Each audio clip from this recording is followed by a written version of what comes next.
तो आज की हमारी क्लास है वो है समाजीकरण के बारे में, यानी समाजीकरण क्या होता है, सोशलाइजेशन क्या होती है, उसके बारे में हम डिस्कस करने वाले हैं। समाजीकरण क्या होता है, तो समाजीकरण एक ऐसी प्रक्रिया होती है जिसके द्वारा मानव प्रत्यक्ष और अप्रत्यक्ष रूप से कुछ ना कुछ चीजें सीखता रहता है और ये पूरे जीवन तक निरंतर चलती रहती है। यानी कि जो सोशलाइजेशन होती है वो एक ऐसी प्रक्रिया होती है, इसमें मनुष्य हमारे पैदा होने से यानी कि स्टार्टिंग से लेके और लास्ट तक कुछ ना कुछ चीजें अपनी एज के अकॉर्डिंग सीखता रहता है, उसे बोला जाता है समाजीकरण। यानी कि चाहे वो विकास किसी भी प्रकार से हो रहा हो, बालक का शारीरिक विकास है, मानसिक विकास है, संवेगात्मक विकास है या सामाजिक विकास है, ये सारे विकास जो समाजीकरण की प्रक्रिया है, इसमें बालक ने कब क्या चीजें सीखी और अपनी एज के अकॉर्डिंग बालक की समझ में क्या क्या चीजें आई, क्या क्या नया उसने ग्रहण किया, ये सारी जो सीखने की प्रोसेस होती है इसी को सोशलाइजेशन बोला जाता है। समाजीकरण की कुछ विशेषताएं होती हैं, जो समाजीकरण होता है, सोशलाइजेशन होती है, इसकी मुख्य विशेषताएं क्या क्या होती हैं। जो समाजीकरण होता है ये जीवन पर्यंत चलने वाली प्रक्रिया है। इसे हम इस प्रकार से समझ सकते हैं, एक बालक है या एक मनुष्य है, उसे जो चीज़ें गेन करनी होती हैं, जो चीज़ें समझनी होती हैं, वो बालक अपने बचपन से लेके अपने मरने तक यानी कि वॉर्म टू टर्न तक, यानी कि जो बालक होता है वो जन्म से लेके जब उसकी मृत्यु हो जाती है तब तक उसके आस पड़ोस में जो भी घटनाएं हो रही हैं या जितने भी लोग रह रहे हैं उस वातावरण में, उनसे कुछ न कुछ चीजें सीखते रहते हैं। तो समाजीकरण जो होती है ये जीवन पर्यंत चलने वाली प्रक्रिया होती है। समाजीकरण में सीखने की प्रक्रिया जीवन पर्यंत चलती है, यानी एक मनुष्य जन्म से लेकर मृत्यु तक, यानी जब तक उसकी डेथ नहीं हो जाती है तब तक वो कुछ न कुछ चीजें सीखता रहता है। समाज की क्रियाशील व्यक्ति बनने की प्रक्रिया होती है। जो समाजीकरण होता है ये अपने समाज में एक्टिव रहने की, यानी कि जो समाज है, जो हमारा समुदाय है, उसमें रह के हम चीज़ें सीख रहे हैं, उसके अकॉर्डिंग खुद को ढाल रहे हैं, ये सारी चीज़ें यानी कि अपने समाज के प्रति एक्टिव रहने यानी क्रियाशील रहने की प्रक्रिया होती है। अपने कल्चर को बढ़ाने की प्रक्रिया होती है। जो हमारे समाज, जो हमारी सोसाइटी होती है, उसको बढ़ाने की प्रक्रिया का मतलब होता है कि हम उस समाज में रह के उसके नियम, उसके कायदे, उसके कानून, उन सभी चीज़ों को सीखते हैं और उन्हें आगे जाके ट्रांसफर, यानी कि हमारे बाद में जितने भी यानी जो हमसे छोटे लोग होते हैं उन्हें बताएंगे, वो लोग किसी और को बताएंगे, वो लोग, यानी ये एक जीवन पर्यंत चलने वाली यानी राउंड सर्कल में चलने वाली एक प्रकार से प्रक्रिया होती है। एक दूसरे के द्वारा एक व्यक्ति कुछ ना कुछ चीज़ें सीखता रहता है, एक दूसरे से इंटरकनेक्ट होके चीजें सीखता रहता है। उसके बाद नेक्स्ट है समाजीकरण की जो इकाइयां होती है वो क्या होती हैं, यूनिट्स ऑफ सोशलाइजेशन क्या होती है। सोशलाइजेशन की जो यूनिट्स होती है ये दो प्रकार की होती हैं, एक होती है प्राइमरी और दूसरी होती है सेकेंडरी। प्राइमरी का मतलब होता है वो चीजें, यानी बालक के समाजीकरण की वो चीजें जो बालक सबसे फर्स्ट टाइम में किससे चीजें सीखता है। तो सबसे पहली जो यूनिट आती है, जो बालक की प्राइमरी एजेंसी होती है, यानी कि जो समाजीकरण की सबसे फर्स्ट यूनिट होती है वो होती है बालक का परिवार, यानी कि उसकी फैमिली।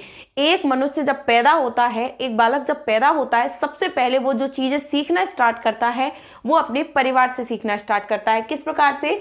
समाजीकरण का आरंभ सर्वप्रथम परिवार से होता है। इसका जो स्टार्टिंग होती है, एक बालक जब किसी भी चीज को सीखता है, जब उसका समाजीकरण, सोशलाइजेशन होता है, तो वो सबसे पहले फैमिली के द्वारा स्टार्ट होता है। यानी जो बालक का सर्वप्रथम समाजीकरण की जो पहली एजेंसी होती है, पहली इकाई होती है, वो होती है उसकी फैमिली। एक बालक जो भी चीजें सीखता है वो अपने वातावरण में रह के अपने परिवार से सबसे पहले चीजें सीखता है। जैसे कि उसकी माँ होती है, उसके द्वारा वो सारी चीजें सबसे पहले ग्रहण करता है, सारी चीजें सबसे पहले माँ से सीखता है।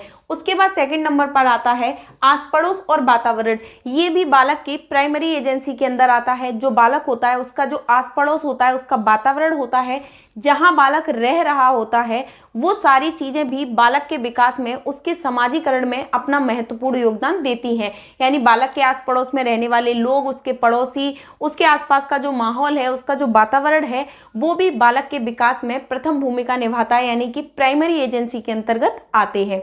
उसके बाद सेकंड नंबर पर बात करते हैं सेकेंडरी एजेंसी, यानी कि जो बालक के समाजीकरण की द्वितीय इकाई होती है वो क्या होती है, वो होती है विद्यालय।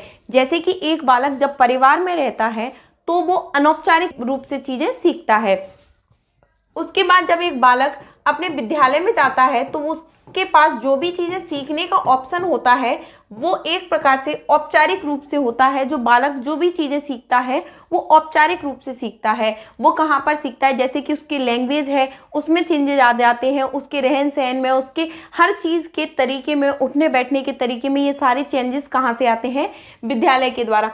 उसके बाद जो मीडिया होती है ये भी सेकेंडरी एजेंसी के अंदर आती है।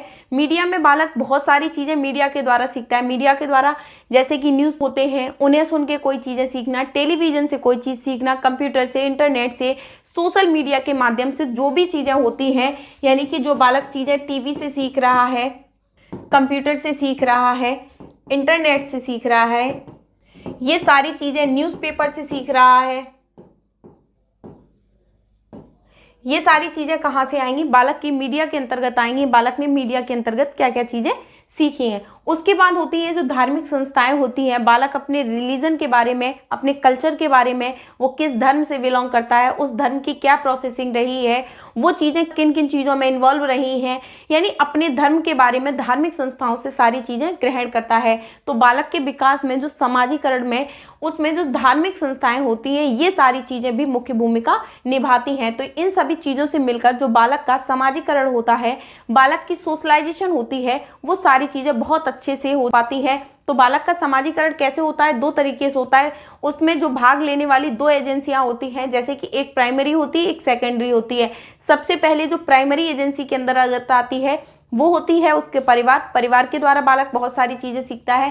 सेकेंडरी में आता है विद्यालय है, मीडिया है, धार्मिक संस्थाएं हैं, होर्डिंग बोर्ड, ये सारी चीज़ें किस में आएंगे, ये सारी चीज़ें आएंगी बालक की सेकेंडरी एजेंसी के अंतर्गत। आई होप कि सोशलाइजेशन की यूनिट में आपको बहुत ज़्यादा अच्छे से समझ में आया होगा, आपको क्लास बहुत अच्छे से समझ में आएगी और आपको क्लास बहुत ज़्यादा पसंद आएगी। तो सभी लोग अपनी जो भी ये क्लास है आपको जितने अच्छे से समझ में आई उन सभी चीज़ों के बारे में कमेंट बॉक्स में ज़रूर मेंशन कीजिएगा। उसके बाद अपने फ्रेंड्स के साथ में शेयर कीजिएगा ताकि आपके लिए इसी प्रकार की और बेनिफिशियल वीडियोस लाई जा सकें। आई होप क्लास आपके एग्जाम के लिए बेनिफिशियल रहेगी। सीडीपी के चाहे पेपर फर्स्ट हो चाहे पेपर सेकंड हो, दोनों के लिए इसमें से आने वाले क्वेश्चन हैं वो आपको बहुत ज़्यादा अच्छे से करने के लिए आ जाएंगे। आई होप क्लास आपको पसंद आएगी।